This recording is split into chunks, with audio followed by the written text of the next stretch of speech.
Okay, so that's how I got into investment properties for myself. Is I turned my first one into a rental, and then I bought my other house. So, what we are going to talk about today in this workshop is we're going to talk about the possibilities, some myths that are out there, the power of leverage. The reason why you buy real estate is for leverage, and we'll go over what leverage is here in a little bit, and then some proven systems, what to buy and where to buy. There are 8 myths between you and financial wealth. 3 personal myths. I don't need to be an investor. My job will take care of my financial wealth. Well, your Social Security and your 401 will never take care of you in the end. That will not be enough for you to live on financially when you get ready to retire.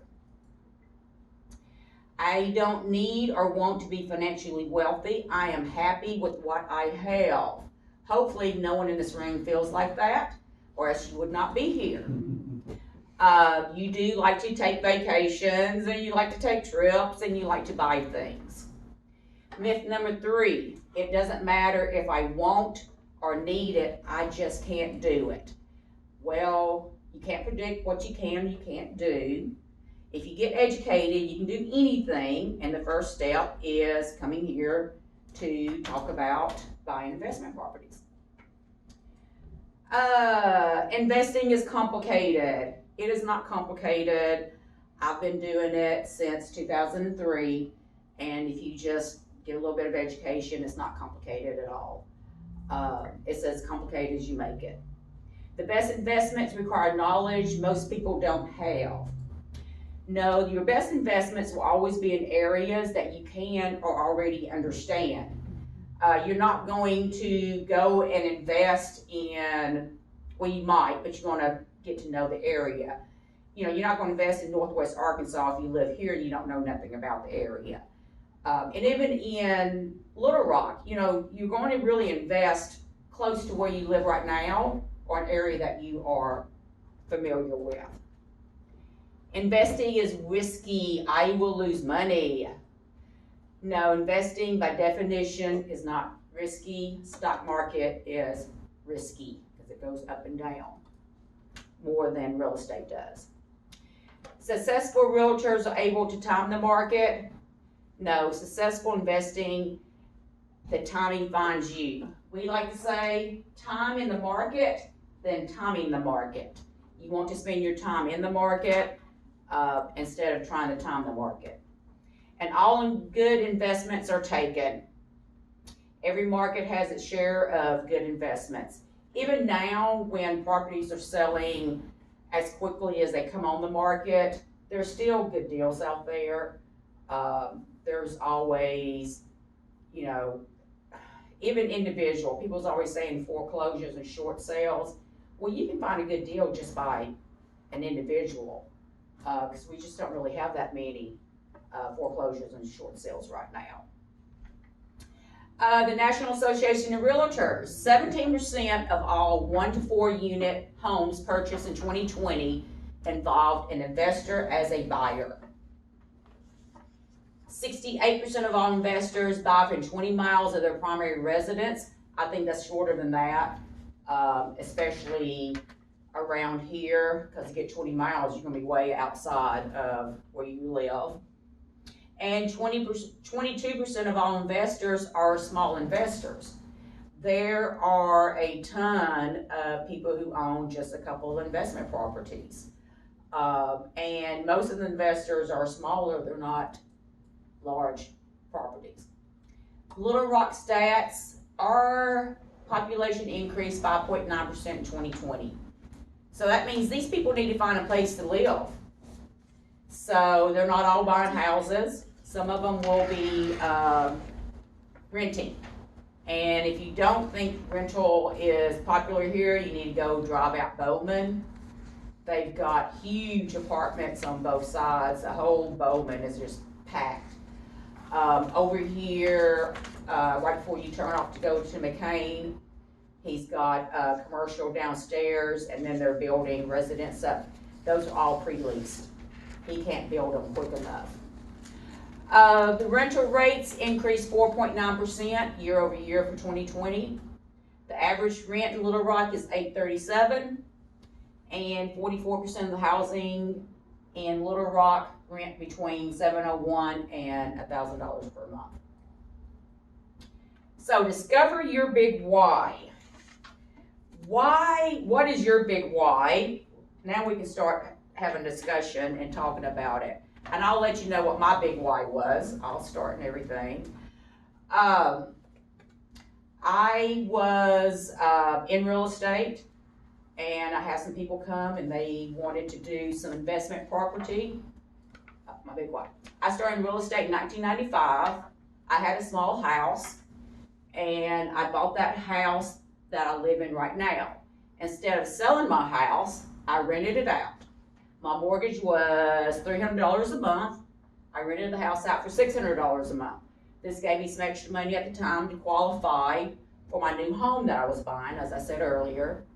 I rented this house out in 2005. At this time, I redid the house and I sold it for $68,000. I had paid $25,000 for it when I bought it in 1993. So real estate is not short term, it's long term. You really have to stay in it for a longer period of time to really get into it. So what are some of y'all's whys? Why do y'all want to invest in real estate? For me, I'm just looking for another source of income, another dual source of income. Another source of income? Yeah. That's a good reason. I'd rather be more independent and out of a W-2 job, long run. So Right. I just want something that I can transition to that over the course of the next 10 years or so. Okay. Jerry, what are y'all thinking about? A little bit of supplemental income, as well as maybe even a vacation destination that we can use occasionally. That's a good idea. And if you got the time, a good thing to do is Airbnbs. Here in Little Rock, Airbnbs are really hot all over, but I've heard they're really hot downtown. Because I got an 8-plex that someone wants to redo, and I think he's going to make that into an Airbnb, and it's across the street from the Arts Center. So, but I've heard people even doing them all over the place. So that's a great. And Pay for college. pay for college. For the kiddo, yeah. And that's on my next slide here too. And what do you? Thinking about retirement. Right.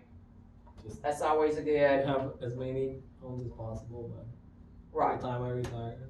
Got it. Got it. That's always a good possibility. Extra income. We did like you, and we had our first house that we purchased, we're renting it out. And so just want to continue doing that. And that's always a really easy way to get into real estate investing. I'm glad you didn't sell your house. Jerry just bought a new house. We're friends, and he just bought a new house. I'm glad he didn't sell his old house because it's just going to go up in value, Yeah. continue going up in value. So on that part. So the power of leverage. Now we're going to talk about why you want to invest in real estate. There are unique propositions for investing in real estate, contrasting to stocks and market. Real estate is a great investment. Its value never goes to zero. I mean, you're always going to have some value in land. Land is scarce, and even if the house burns down, there's always going to be some value there. And purchasing real power can be leverage. So that's what we're going to talk about now. What is leverage? Leverage is accessible. Anyone can buy it. It's appreciable. It increases over time. It's rentable. Cash flow, cash flow, cash flow. Improvements. You can buy a property that needs work done to it and do improvements to it, and then you got equity in it immediately. Deductible, depreciable. It's stable. Well, in Arkansas, it's stable. Slow to rise, slow to fall. Now, in other parts of the country, it's not. It goes up real quickly and it comes down real quickly. Florida, Arizona, California. livable. Luckily, I got out of Arizona just in time, right before the bubble burst. And Yeah. I escaped on that one. Right, right. So your main thing of what you're trying to do is you start here, you have a high debt, you got your initial investment, and then you get your equity. And as you pay it down, your debt goes down and your equity goes up. So this is then you pay it off and you have all equity. And the same thing can be said for rents. You got your vacancy expenses, your debt service, and your cash flow. And as your rents go up, your debt service stays the same, your expenses stays the same. So then we just continue going, and your cash flow keeps going up, and your debt service gets less and less. So why people invest in real estate is because of the return. There's less out of pocket. If you want to invest $100,000, you're gonna put 20% down. So you're gonna have 20,000 into it. But if you want to invest 100,000 in the stock market, you gotta put your $100,000 into it. You gotta come up with all that cash. So the leveraging is using someone else's money. You're using the bank's money to make you more money. And then your tenant is paying your mortgage for you. Some people go, well, I'm only making $200 a month off of this. No, you're making a lot more off of that. Your tenant is paying you $1,000 a month. That's going to pay your mortgage down. So you're really making a lot more than just the cash flow that you have right here. Tax write-offs, which we're gonna go with some of those here in just a second. Grow your net worth through equity. That's what we was doing on the slide before. As you pay it down, you are growing your equity, and as you grow your equity, you're growing your net worth. College education savings, and many other reasons. These are some of the write-offs. You need to talk to your CPA, but you got your management and your leasing, your mortgage, your closing cost, miscellaneous cost, depreciation, and yes, you do have to depreciate a building off. I've asked my CPA, why do I have to do that? Because then when you get to sell it, you gotta put that back on. He says, because I have to.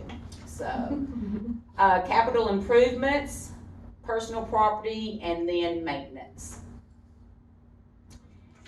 What we're gonna talk about now are some different types of properties that you can buy and some pros and cons with different types of properties. First is a condo. A lot of people like to invest in condos because, one, they don't have to do any of the maintenance. The insurance on the exterior is paid for. They're usually less money than a single family. They're less per square foot than a single family. The cons are that you do have an HOA fee that will cover the water, insurance, and gas. And you do not own any land. You might share in some of the land, but some of the land the POA owns all, and it appreciates less. A single family, the pros is easier to sell. It's usually surrounded by owner occupants, and it appreciates more. The con is when it's vacant, you get no money. The good thing about a single family is you can always go in there when the tenant moves out, fix it up, and sell it to an owner occupant. So then you can get market value at that time. The next one that we go to is to a duplex, typically close to single family houses, less risk than a fourplex, but more cash flow than a single family. But the thing with multiple units like a duplex or fourplex or even higher than that, the only way to raise the value of that property is to raise the rents. You cannot raise them any other way. Because when someone looks at a duplex, a fourplex, 10plex, they're gonna be looking at the rents because that's all that they can look at. So, fourplex generates higher cash flow, minimizes vacancies. They're more upkeep because you got more tenants, less appreciation, and tenant conflicts. You can have some tenants that like to fight each other. So, any questions on the kinds of properties or anything like that? Talk fast sometimes. So what you're gonna do is, you need to know the value, and that's the reason why most people will invest close to where they live or something that they understand and things like that.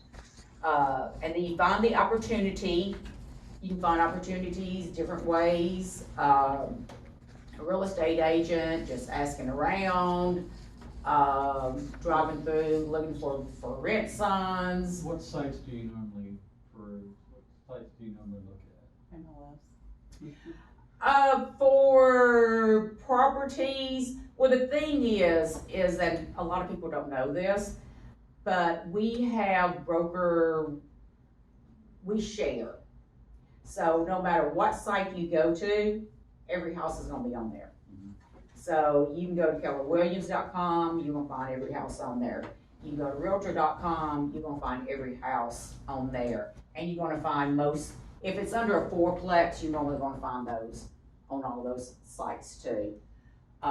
So everyone shares, so you don't have to check Caldwell Banker site, Keller Williams site, realtor.com, Zillow, because we all have the same properties. Now, once you get above a fourplex, normally you will have to look at maybe LoopNet. That is probably the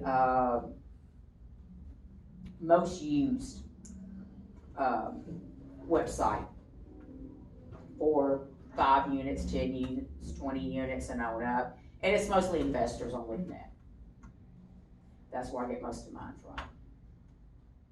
So, but really it's just sort of knowing the area that you're investing in. And if you invest sort of close to where you're at, then, and there's different kinds of investing too. People who invest in higher appreciating areas are going to not make that much money right now, but they're investing for appreciation. For example, downtown, Soma, Hillcrest, Capitol View, West Little Rock. These are all places that you are investing for appreciation. You're gonna pay more for the unit and you're gonna make less right now, but in 10 years it should be worth a lot more money. And then, as I was telling a few of them here, I invest a lot in Southwest. It's harder to manage because you just have a lower income, but you make more money on the front end. I'm not necessarily buying for a lot of appreciation, but a lot of income coming in for a little bit of money. So it's just different ways of looking at it, and that's how I can work with different people, because everyone likes to invest in different kinds of properties. Let's talk a little bit about mortgages and how to finance investment properties. You will have to put 20% down on any investment property that you buy. And I tell people, if you can't put 20% down, you do not need to be investing in real estate. Because with 20% down, if something happens and you need to sell that property, you can sell it and still get your money back.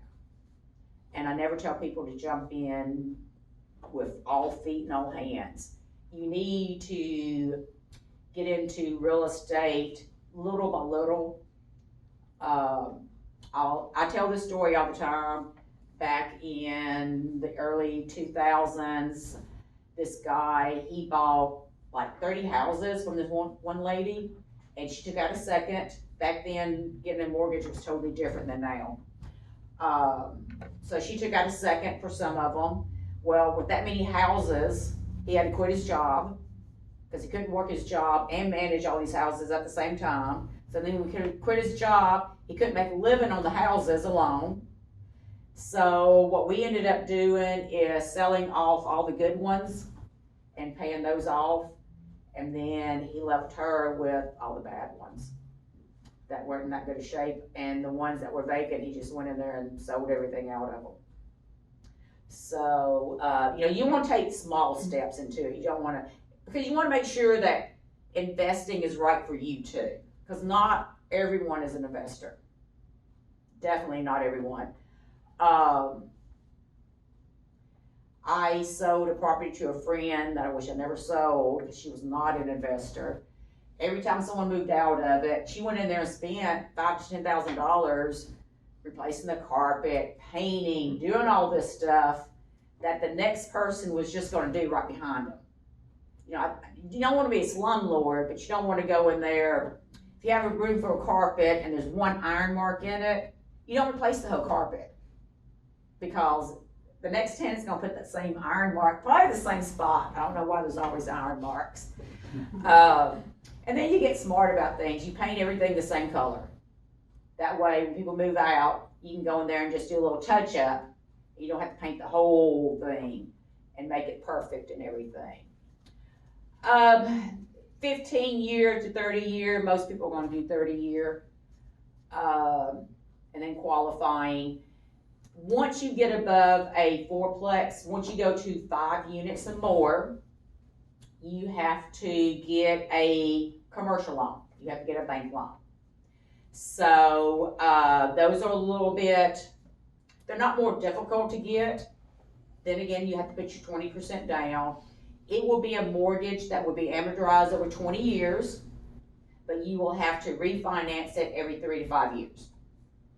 And by refinancing, they don't really have you come out and qualify. They normally have a drive-by appraiser, and he just updates the appraisal.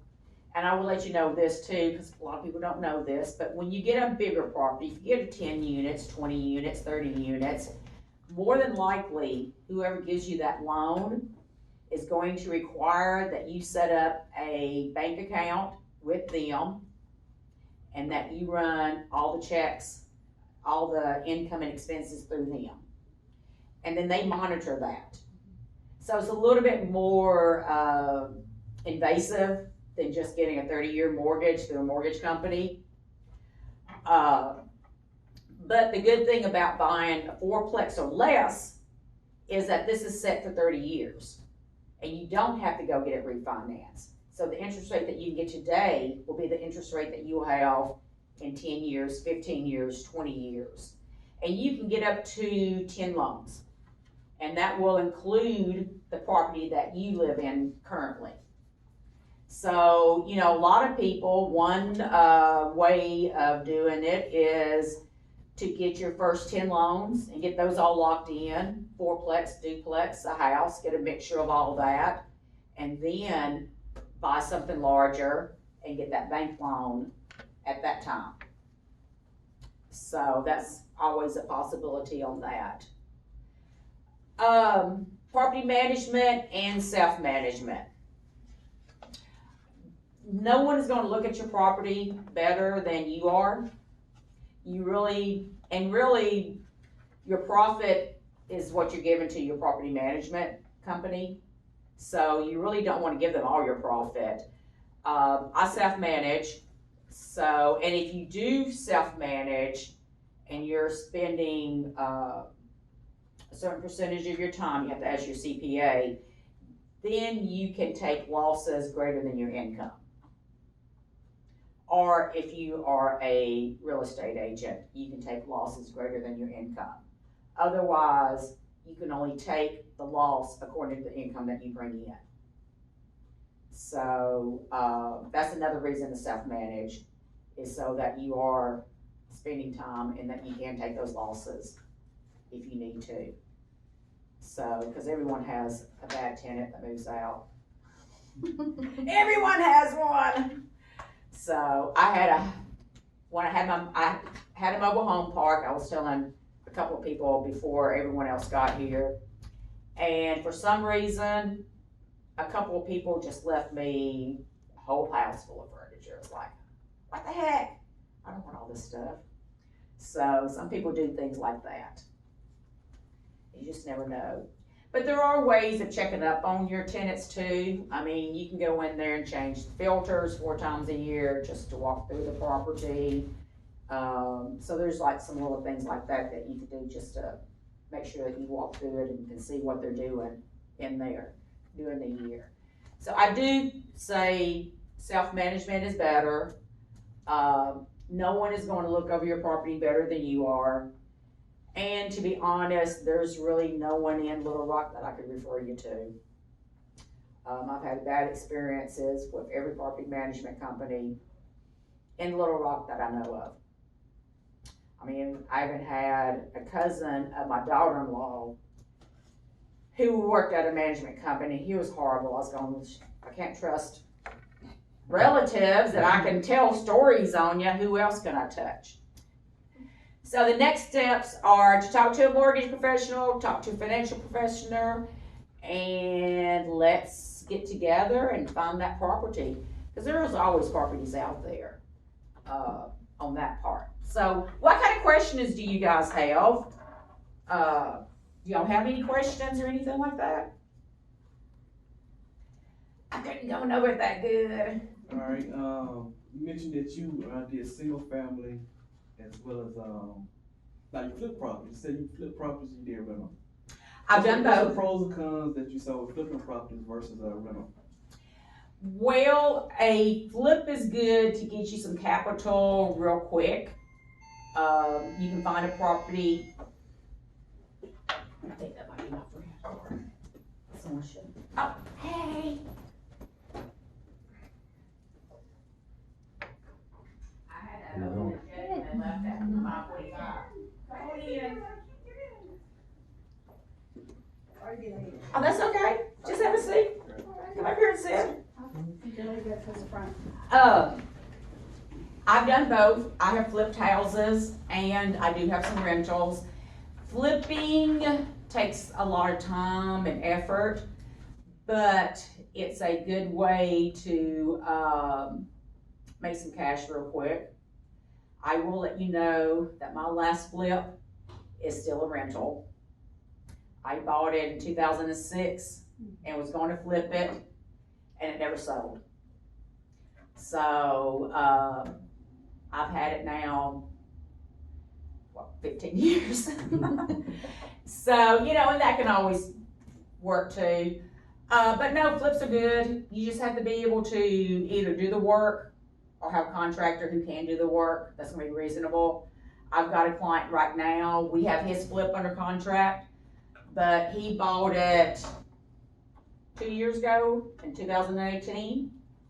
And he went through 2 contractors, and he lives in California, and we just put it back on the market. We just sold it. So with carrying costs, he's not really making a lot of money off of it. Yeah, I've done a lot of renovation contracts with nonprofits, and you know, it's so specific to those contractors, you know, whether or not it's never the time that they say it's gonna be as far as when they give you that estimate, because something always happens. Right. But you just have to you have to be on them. You have to be like, you know, just Right. in good communication with them so that you can, and those terms of the contract when you enact their services have to be very specific. Right, right. And when I was doing it, I was doing some of the work myself. And my father was an electrician, so he would help me with electricity and with the plumbing and things like that. So if you're handy, it's great. So. And with a flip, you're still taking out a loan? Well, it just depends on how much cash you have. But yes, if you do get a flip, it will mostly, when I was doing my flips, it was bank loans. And you just go with them, you get your proposal up on what you want to do and how you're going to do it. And the appraiser will have 2 appraisals. He'll do an as-is and a fixed-up appraisal, so the bank knows, hey, yeah, we'll have our money in here. And then, you know, you can do like I said, those are loans only fixed like for 3 to 5 years, so you get a 3-year loan, but you flip it and sell it quicker than 3 years. So yes, most people will get a loan. I have one downtown right now that is across from the art center. It's an 8-plex, needs to be gutted, totally redone. But I met the appraiser down there this morning, and he's doing an as-is and then a fixed up. cause the guy's gonna go down there and gut it and really make it really nice. That's the one I think he's gonna do an Airbnb, cause it's across the street from the, art center, the perfect location for that. Let me just speak on Airbnbs for just a second. Before you do an Airbnb, and no matter what town you're doing it in, you need to check the rules and the laws and the regulations. Here in Little Rock, there is an Airbnb zoning. They came up with it, I think it was 2018. And so if you do wanna do an Airbnb, you have to let them know, you have to go down to the zoning and let them know. And then they tell the neighbors in the neighborhood, 250 feet, that what you wanna do with it. They send out the letters, and if they have a lot of people who are upset about it, they won't give you the zoning. And they also look at the property itself to make sure that there's enough parking and that you're not gonna be disturbing the neighbors and things like that. Now, there are a lot of people in Little Rock who are not doing it legally, so they just haven't cracked down on it. But you don't wanna have that house that you bought to Airbnb and then have something change. I will give you this example too. My daughter lives in New Orleans, and what they've had happen down there, the only reason why she was able to buy her house is that they made it a law that you have to live in the house that you are Airbnb. I don't know if y'all know that much about New Orleans, but most of New Orleans are, well, they're shotgun houses, but they're doubles. So you can live in one side, and then you can Airbnb the other side out. So that's the way we normally go. Another Airbnb I stayed at was a lady finished the attic and put a bathroom up there. So when she Airbnb the house, she just went to her cubby hole upstairs. It was really weird because I didn't know anyone was upstairs, and we was using the back door, and then all of a sudden the back door was locked from the outside, and we're like, okay, this is really strange. But and what happened down there was that all of the hotel people got together and said, we're losing money. So they did change the rules down there. So you really want to be careful on Airbnbs because you just don't know where they're going to be going to. And some of the like condos restricted in their POA. Mm-hmm. Yes, a lot of those you cannot Airbnb out on that part. So always checks the rules no matter where you're buying at. That applies to single family zoning houses. No, that's everywhere. Mm-hmm. Yeah. Yeah, even if you bought a fourplex and wanted to Airbnb it, you still need to get that Airbnb. Like I said, I'd probably say 3/4 of the people don't know that there is a new zoning for that, but there is. So, any other questions about